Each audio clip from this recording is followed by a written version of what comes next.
Ahojte všetci, v dnešnom videu by som vám chcel ukázať, ako vytvoriť Paint Splatters text vo Photoshope. Konkrétne mám sem Photoshop CS5 a vytvoril som si nový súbor s rozlíšením 1920 bodov na šírku a 1080 bodov na výšku. Čiže poďme na to. Najprv si sem vložím nejaký text. Dám hello.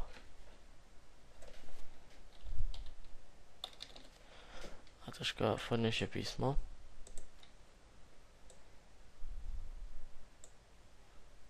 Čo takéto bude dobré. Zväčším veľkosť. Môžem dať 150. OK. Tak. To ešte prispôsobím. OK.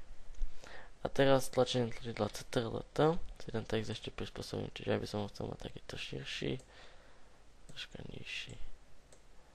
Dobre, tak to približne do stredu. OK. A teraz si potrebujem otvoriť nejaké Paint Splatters. Pod týmto videom bude link na takúto sadu, ktoré máte už dopredu odfotografované ako vytresky farebné, vytrysky. Ja som hromada, fakt si môžete vybrať aké farby. Ja by som chcel začať napríklad s týmto zeleným. Čiže nájdem si ho a dám otvoriť v Photoshope.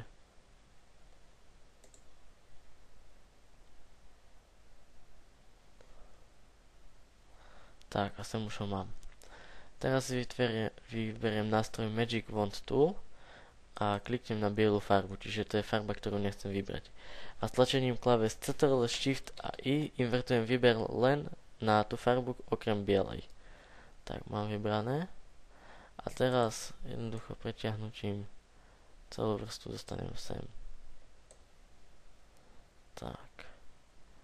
Teraz by som to chcel zgumovať časť. Troška to zmenšiť, čiže opäť Ctrl+T. Tak, prispôsobím výber, troška ešte zmenšiť, takto. Teraz sa mi to páči zo spodu. OK. A vygumujem tieto malé guločky, opäť zvolím si gumu, vrstvu, troška ju zväčším tú gumu. A vygumujem guľočky, ktoré sem nechcem mať.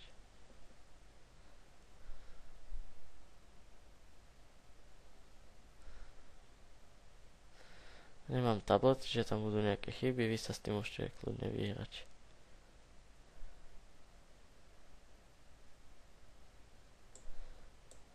Tak, ešte sa na spodku.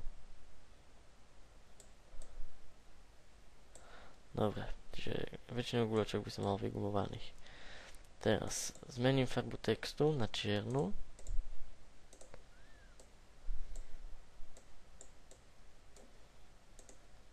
A farbu tohto Paint Splatteru, čiže výtrysku, čiže zmením na čiernu. Vidíme, hneď sa dostáva troška iný nádych. Ešte nejaké guľočky sem zostali, tie zgumujem. Zelenej farby ich nebolo až tak vidno. Dobre, a teraz by som chcel spraviť ešte nejaké takéto výbežky. Takže opäť si zvolím iný Paint Splatter. Čo ja viem. Môžem použiť tento tu, je celkom dobrý. Čiže opäť otvoriť v programe Adobe Photoshop. Opäť kliknem Magic Wand Tool, čierna, a invertujem výber pomocou Ctrl, Shift a I. Tak, vidíte, mám vybraný samý výtrysk. A znova ho stiahnem sem. Ctrl+T. Transformujem výber, môžem ho zmenšiť.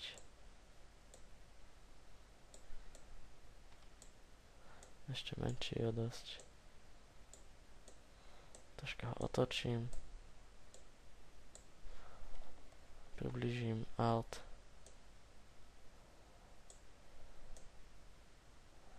Tak, teraz to je celkom dobré.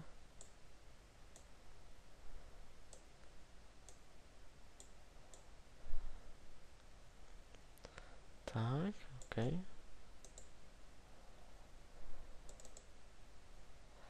A prekryjem ho opäť čiernou farbou.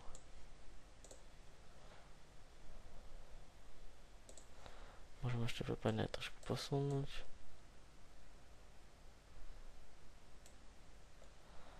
Tak. Duplikujem si vrstvu a použijem ho aj na druhé L-ko. Čiže duplikovať vrstvu, OK. Teraz tú vrstvu si dám sem. Takisto si ju môžem dať na toto L-ko. Dobre, ešte pridáme niečo na H-čka. Môžem použiť tento tu napríklad. Áno, celkom dobrý, ale dosť veľa bodík v ňom je. Čiže tento nepoužijem. Použijem tento. To sa mi páči. Na konci videa dám ešte aj príklad, ako som v tom robil prácu. Ak sa s tým vyhráte, fakt, dajú sa s tým spraviť celkom pekné veci.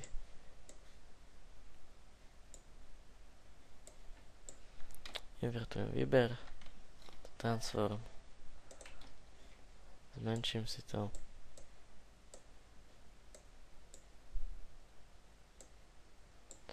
Otočím.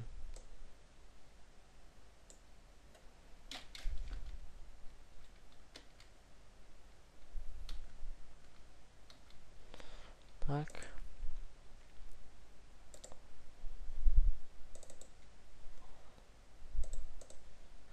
Som farbou opäť čierna.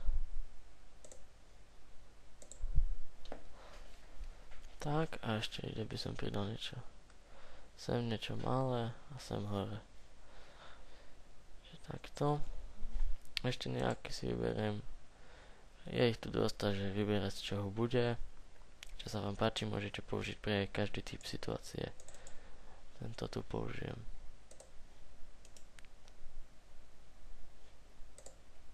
Otvorím v Photoshope, vyberiem si bielú farbu pomocou Magic Wand Tool, invertujem výber, Ctrl Shift I a dám sem a prispôsobím to.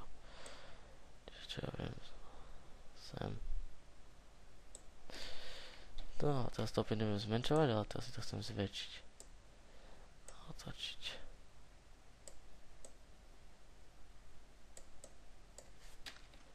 No a trošku posuniem. Tak, teraz nám to pekne licuje sem s očkom a sem medzi ločka to ide. OK. A prekryjem to čiernou farbou.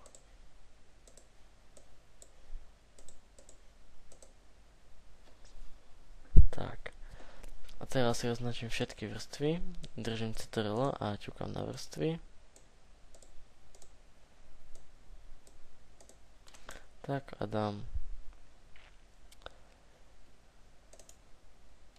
zlúčiť vrstvy. Tak a teraz sa nám všetky vrstvy zlúčili pekne do jednej farby, môžem s nimi hýbať, preťahovať ich a používať ako chcem. Tak, toto je všetko. Ak sa vám moje video páčilo, tak prosím odber. So, if you like my video, please subscribe.